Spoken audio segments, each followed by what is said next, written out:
আপনারা শুনছেন সমন্বিতা ব্যানার্জির লেখা গল্প অবশেষে। গল্প পাঠে প্রিয়সমা ও আকাশ। শুরু হচ্ছে সমন্বিতা ব্যানার্জির লেখা গল্প অবশেষে।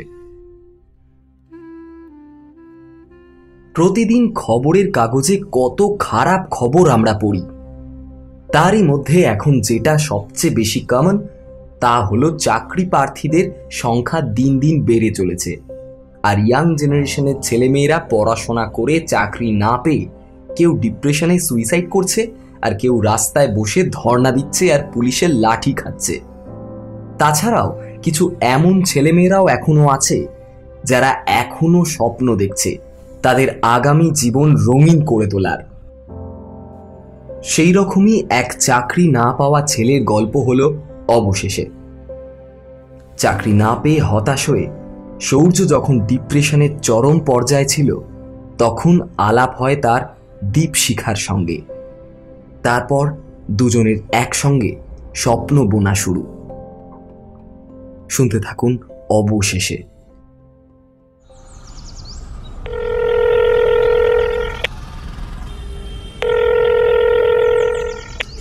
হ্যালো, আজকে দেখা করতে পারবে একটু?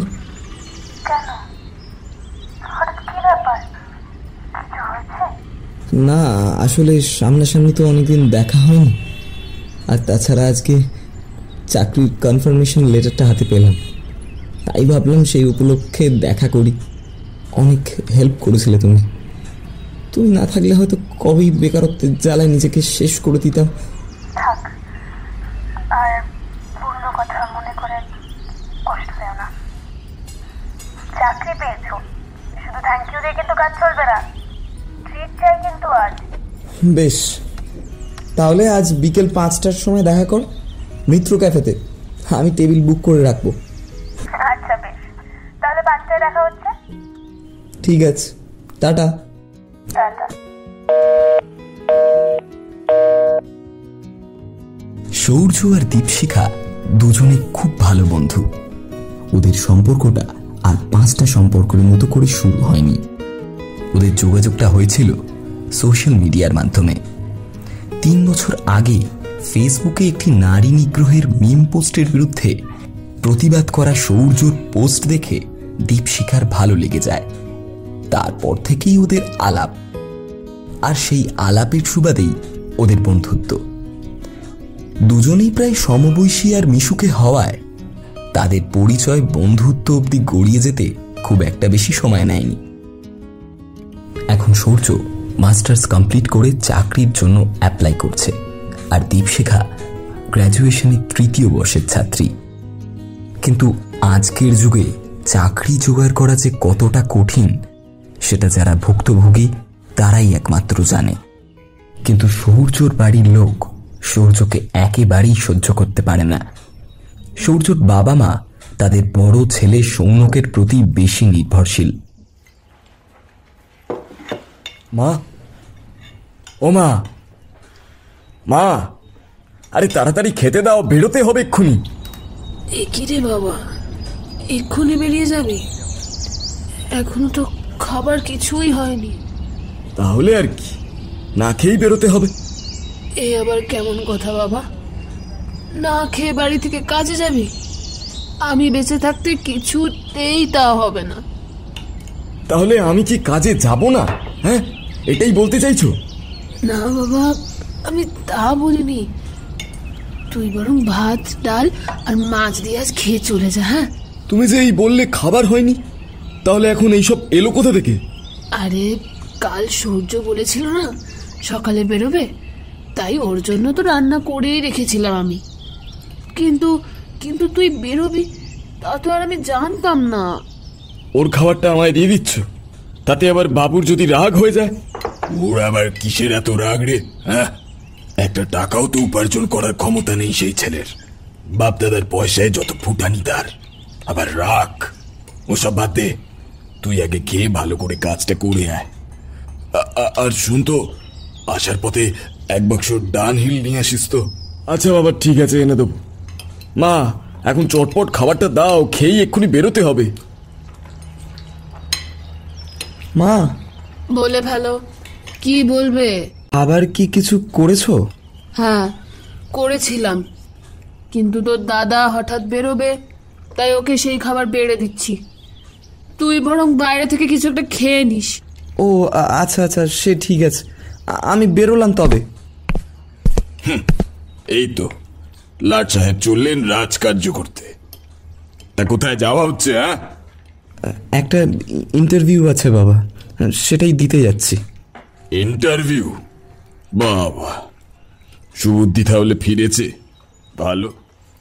দেখো যদি কিছু করতে। তোকে তো কতবার বলেছি এই মার্কেটে ইন্টারভিউ দিয়ে চাকরি পাওয়া অত সহজ কাজ নয়। তার থেকে আমার কাজে একটু হেল্প তো করতে পারিস, তাতে তো তোকে অত খাটাখাটনিও আর করতে হবে না। আমি তো একার হাতে এত সব সামলাতে পারি না। দাদা, তুই জানিস আমি ওই সমস্ত চোর চিটিংবাজ লোকেদের 2 নম্বরই কাজ সামলাতে পারবো না। এ নিয়ে তোর সঙ্গে আগেও বহুবার আমার কথা কাটাকাটি হয়েছে।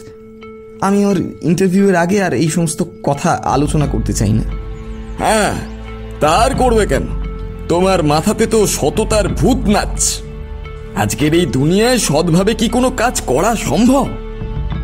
তুই যদি চাস তাহলেই সম্ভব, কিন্তু আসলে আজকের এই সময় কেউ আর ধৈর্য ধরে একটা কাজ মন দিয়ে করতে চায় না। এটাই সমস্যা। সবারই চটজলদি অনেক অনেক অর্থর প্রয়োজন, তাই সুবিধাবাদী লোকের সংখ্যাও কিছুটা বেড়ে গেছে। কিন্তু আমার মতো কেউ কেউ এখনো বেঁচে আছে। হ্যাঁ, সে তুই বুঝবি না। চলি মা, আসছি। বাবা, আসছি। এই বলে সূর্য বাড়ি থেকে বেরিয়ে পড়ে। তারপর পাড়ার মোড়ে আসতেই পাড়ার লোকেদের বিভিন্ন টিটকারিমূলক কথাবার্তাকে অতিক্রম করে নিজের গন্তব্যস্থলে পৌঁছয়। ওয়েটিং রুমে বসে সূর্য তার পুরনো সময়ের কথা ভাবতে থাকে। একটা সময় যেসব বন্ধুরা ব্রিলিয়েন্ট স্টুডেন্ট বলে সূর্যর আগে পিছে ঘুরে বেড়াতো, তারাও ছোটখাটো চাকরি পেয়ে সূর্যকে এড়িয়ে চলতে থাকে। তার পিছনে ইউজলেস, বেকার, ঘরের খেয়ে বনের মোষ দাঁড়ায়, এইসবই বলে। একটা সময় সূর্য ডিপ্রেশনে ভুগতে শুরু করে। দীপশিখা তখন শুধু তাকে মেন্টাল স্ট্রেস কমাতে সাহায্য করে তাই নয়, কোথাও চাকরির ইন্টারভিউয়ের খবর পেলে তৎক্ষণাৎ সেই জায়গাগুলোয় সূর্যকে দিয়ে যোগাযোগ করাতো। এইসব ভাবতে ভাবতেই হঠাৎ করে সূর্য তার স্কুল জীবনের সমস্ত ভালো মুহূর্তগুলো মনে করার চেষ্টা করে। যখন ও মাধ্যমিক ও উচ্চ মাধ্যমিক দুটোতেই স্কুল থেকে প্রথম হলো, তখন স্কুলের স্যার ম্যাডামরা খুব উত্তেজিত হয়ে ওর বাবাকে বলেছিল, ওকে একটু যত্নে রাখবেন। ওর মতো ছেলে কিন্তু আমাদের আশেপাশে খুবই কম আছে। ওর জীবন দর্শন আমাদের সকলের থেকেই একেবারে আলাদা।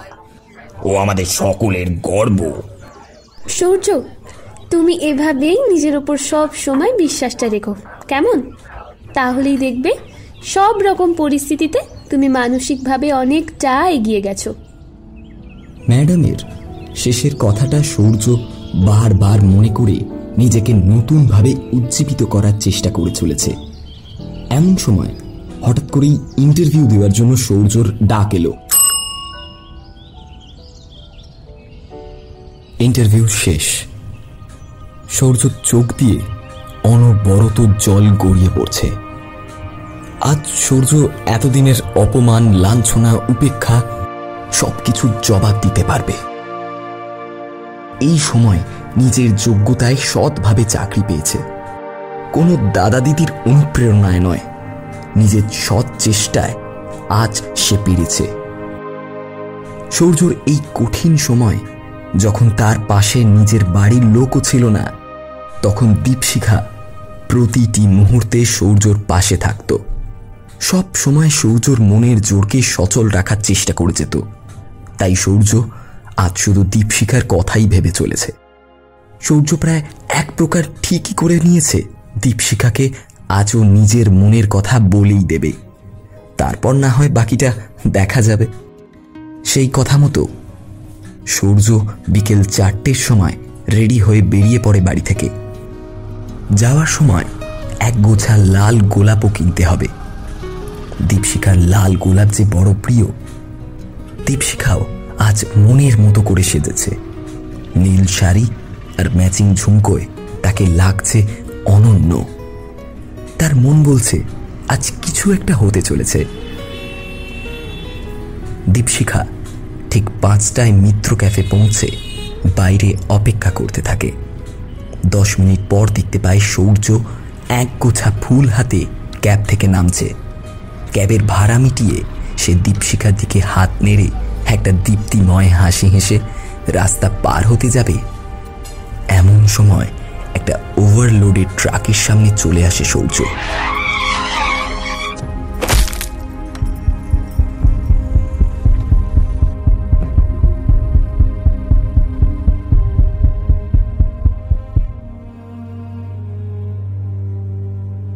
দীপশিখার চোখের সামনে ট্রাকটা সূর্যকে পিষে দিয়ে চলে যায়। পুরো শরীরটা থেঁতলে গিয়েছিল। সূর্য ওই অ্যাক্সিডেন্টের স্পটেই মারা যায়। আর ওই লাল টকটকে গোলাপগুলো সূর্যর রক্তে আরো তাজা হয়ে বিচ্ছিন্ন অবস্থায় রাস্তার আশেপাশে ছড়িয়ে ছিটিয়ে পড়ে থাকে নিস্তেজ হয়ে। ঠিক সূর্য নিস্তেজ নিথর দেহটার মতো।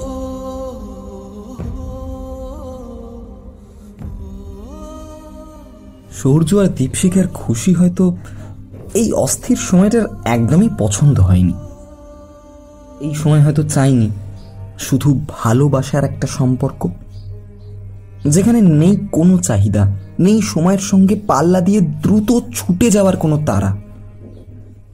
যা আছে তা শুধুই ভালোবাসা।